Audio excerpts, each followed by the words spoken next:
soja Kinopi ikida bicara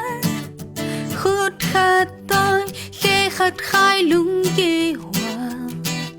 Mà apang kho mây dâu mi tế hi Mi bil mi hao mi liên nông xoa già Dâu mi na hi làm mang nhớ ngay kên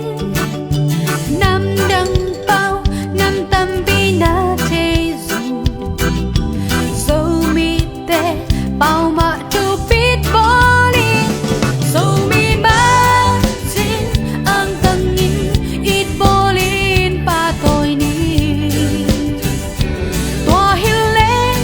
ý dâu găm hồng khăng tô in bao luôn đi Dâu mi ba xin ang tangin ít bỏ lên pa tôi ni Tua hiu lên ý dâu găm hồng khăng tô in pa luôn đi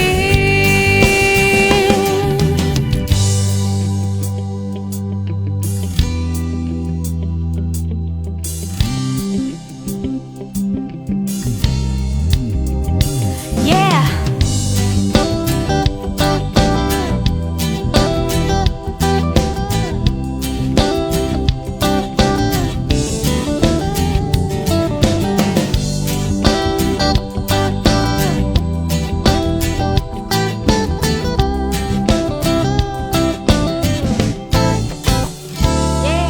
Di đinh lệ ba sa ring na zon cha